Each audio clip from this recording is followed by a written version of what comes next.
क्या तैयारियां हैं, कैसे देख रहे हैं? देखिए, किसानों के साथ जिस तरीके से केंद्र की सरकार हठ धर्मिता पर उतारू है, 90 दिन से ज़्यादा किसानों का आंदोलन हो गया, 200 से ज़्यादा किसान शहीद हो चुके, पानी की बौछारें उन पे की गई, लाठियां चलाई गईं, आंसू गैस के गोले छोड़े गए, कटीले तार सड़क पे गाड़ दिए गए। इतना अपमान इस देश के अन्नदाता का मेरे ख्याल से हिंदुस्तान की आज़ादी के बाद कभी नहीं हुआ होगा।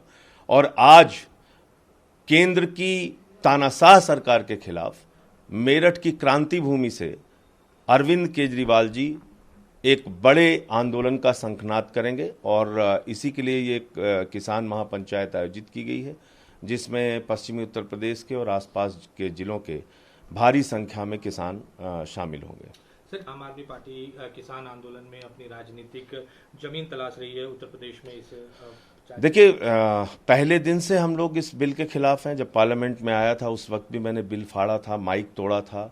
अरविंद केजरीवाल जी ने अपने एक एक कार्यकर्ता, विधायक, सांसद, मंत्रियों को सबको कह रखा है कि आप इस बिल के खिलाफ किसानों का साथ दीजिए। सिंघू बॉर्डर पे वो गए, जब उनको इंटरनेट बंद किया गया तो इंटरनेट की व्यवस्था कराई, वहाँ पे पानी की व्यवस्था कराई, शौचालय की व्यवस्था कराई, जो भी हम किसानों के लिए कर सकते थे। और टिकैत जी को जब वहाँ पे घेर के हमला करने की कोशिश थी, उस वक्त भी अरविंद केजरीवाल जी ने साथ दिया।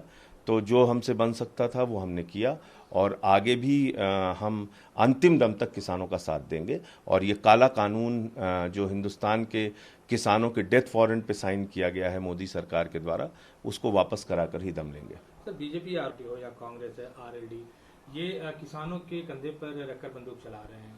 तो आपने किसानों का गला घोटा, हम किसानों को उनके मुद्दे पर जागरूक भी नहीं कर सकते।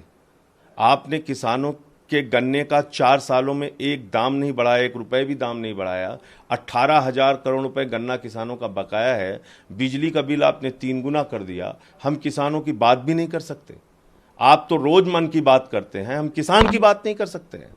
तो मुझे लगता है कि भारतीय जनता पार्टी के लोगों को किसानों की, देश के अन्नदाताओं की पीड़ा समझनी चाहिए, बजाय इसके कि आप उनको रोज अपमानित करें और उन पे आंसू गैस के गोले छोड़ें और उनको आतंकवादी कहें। जानवर भी जिसका दिया हुआ खाता है उसके प्रति वफादारी निभाता है। हम इस देश के अन्नदाताओं का दिया हुआ खाते हैं, उनके प्रति हमको वफादार रहना चाहिए और उनको, उनके मुद्दों का समाधान करने के लिए सरकार को काम करना ही होगा। उन्हीं के वोट से, उन्हीं के नोट से वो सत्ता में पहुंचे हैं, तो उनके अहंकार से काम नहीं चलेगा। उनको किसानों के मुद्दे का समाधान करना पड़ेगा। सर, आज दिल्ली में एनसीडी के सीटों पर 5 सीटों पे आम आदमी पार्टी जीतेगी। जिस प्रकार से पिछले दिनों हम लोगों का कैंपेन हुआ है और हमें पूरा विश्वास है कि 5 सीट पे जनता का आशीर्वाद हमें प्राप्त होगा।